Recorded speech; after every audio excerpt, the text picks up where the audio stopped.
अस्सलाम वालेकुम viewers, welcome back to my channel. कैसे हैं आप सब? उम्मीद है आप सब खैरियत से होंगे। आज मैं आपसे शेयर करने जा रही हूँ बगैर किसी गोश्त के, बगैर मटन के, बगैर बीफ के बहुत ही ज़बरदस्त से चपली कबाब की रेसिपी। आज हम बनाने जा रहे हैं आलू के चपली कबाब, जो कि बहुत ही मज़ेदार बनकर तैयार होते हैं। आइए मज़ेदार सी रेसिपी को बनाना स्टार्ट करते हैं। इसके लिए मैंने 4 अदद छोटे साइज़ के आलू लिए थे, जिन्हें अच्छे से धो के मैंने छील के रख लिया था। इनको छोटे पीसेस में कटिंग कर लेंगे, क्योंकि इसको हमें चॉप करना है। एक चॉपर के जग में इसको ऐड करेंगे और बिल्कुल फाइन जो है इसको हम चॉप कर लेंगे, जैसे कि हम कीमा चॉप करते हैं। अब एक बाउल में एक मलमल कपड़ा रखेंगे, या कोई भी किसी भी किस्म का लौना कपड़ा रख लें साफ सा। उस पर रख के बेसिकली हमें इसका आलूओं का सारा पानी जो है वो निकालना है। आलूओं का तो बहुत ज़्यादा स्टार्च होता है। इसको अच्छी तरह से हम प्रेस करेंगे और उस टाइम तक प्रेस करेंगे जब तक इसका सारा पानी निकलना चाहे। अब एक और बाउल लेंगे, उसमें हम ऐड करेंगे जो हमने निचोड़ के आलू रखे हुए हैं, ये ऐड कर देंगे। ये देखिए बिल्कुल ड्राई हो चुके हैं, इनमें ज़रा भी पानी नहीं है। इस तरह एक बड़े साइज़ का प्याज लिया था, जिसे छोटे पीसेस में मैंने कटिंग कर लिया था, उसको भी चॉपर के जग में डालेंगे और सेम वे में हम बारीक चॉप कर लेंगे इसको भी।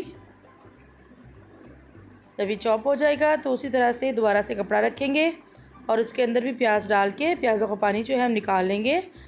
आलू और प्याज के पानी को हम वेस्ट नहीं करेंगे, क्योंकि ये बहुत ज़्यादा होम रेमेडीज़ में काम आता है, आलू और प्याज का पानी।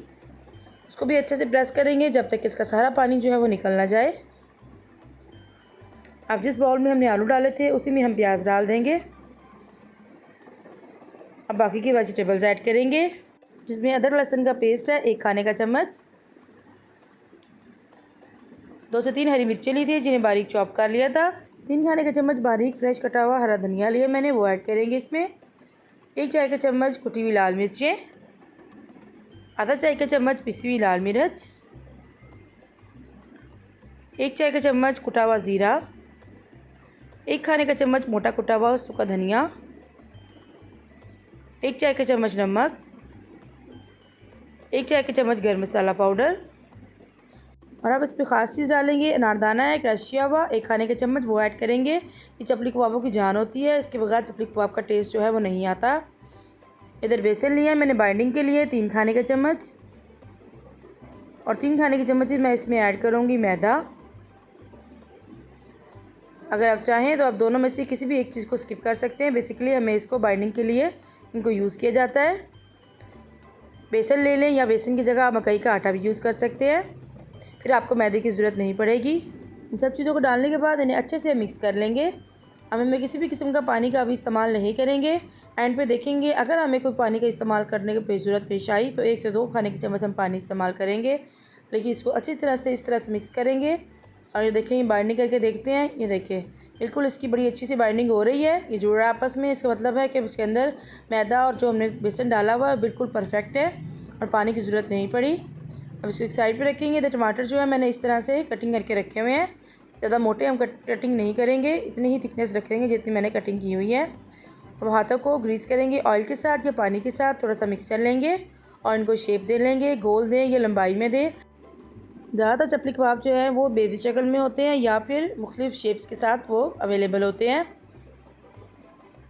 उसको टमाटर रखेंगे और हल्का सा इसको प्रेस कर लेंगे। अगर टमाटर चिपक ना रहा हो तो मसाले के ऊपर हल्का सा हम पानी लगाएंगे और उसके ऊपर टमाटर को डाल के हल्का सा हम प्रेस कर देंगे। यहाँ इस बात का ख्याल रखेंगे कि जो हमारे कबाब की थिकनेस है वो भी हम ज़्यादा मोटी नहीं रखेंगे, क्योंकि अगर कबाब मोटा हुआ तो अंदर से कच्चा रह जाएगा, कि हमने कच्चे आलूओं का इस्तेमाल किया है। एक दफ़ा में हम उतने ही कबाब बनाएंगे जितने हमने फ्राई करने होंगे। यहाँ पे अब साथ साथ बनाते जाएं और साथ साथ इनको ऑयल में ऐड करते जाएं। इन्हें बना के नहीं रखेंगे वरना ये पानी छोड़ देंगे और ये टूट सकते हैं। ऑयल को मैंने पहले से गर्म होने के लिए रखा हुआ था। इनको हम शैलो फ्राई करेंगे, इनको हम डीप फ्राई नहीं करेंगे।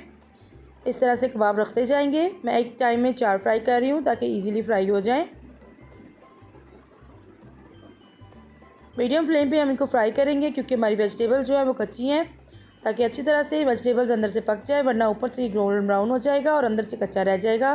तकरीबन 1 मिनट के बाद मैं इसकी साइड चेंज कर रही हूँ और दूसरी साइड से भी हम तकरीबन इसको 1 मिनट के लिए ही पका लेंगे, ताकि दोनों साइडों से ये अच्छी तरह से गल जाए। साथ ही इस टाइम पे मैं हरी मिर्ची ऐड कर रही हूँ, जिनको भी सेंटर से मैंने कट लगा लिया था। इसके साथ हरी मिर्ची जो है फ्राई की हुई बहुत ही अच्छी लगती हैं। तकरीबन 1 मिनट बाद मैं दोबारा से इसकी साइड चेंज कर रही हूँ। ये बहुत ही ज़बरदस्त से बनकर तैयार हो गए हैं। हम इनको निकाल लेंगे और जो बाकी के हैं हम उनको भी ऐड कर देंगे। इस तरह से हम सेम वे में फ्राई कर लेंगे उनको भी। बहुत ही झटपट से, बहुत ही मज़ेदार से बनके तैयार होते हैं और खाने वाले को बिल्कुल पता ही नहीं चलता कि ये गोश्त के बने हैं, ये आलू के बने हैं। बिकॉज टेस्ट और फ्लेवर जो है और टेक्सचर भी ख़ास तौर पे बिल्कुल सेम ऐसा ही होता है जैसे हम चिकन के या मीट के जो बनाकर तैयार करते हैं। कभी आपका दिल ना कर रहा हो गोश्त खाने का तो आप इस तरह से इसकी चपली कबाब जो है बनाकर तैयार कर सकते हैं और सर्व कर सकते हैं। आपके घर में कोई दावत हो, कोई पार्टी हो या कोई भी खुशी का मौका हो, आप ये मेहमानों को बना के खिलाएं या अचानक से मेहमान आ जाएं तो आप उनके लिए भी फटाफट से ये तैयार कर सकते हैं। वो पहचान ही नहीं पाएंगे कि आपने ये गोश्त से बनाए हैं या आपने आलू से तैयार किए हैं। तो ज़रूर ट्राई कीजिएगा और अपना फ़ीडबैक दीजिएगा कि आपके चपली कबाब जो है वो कैसे बने हैं।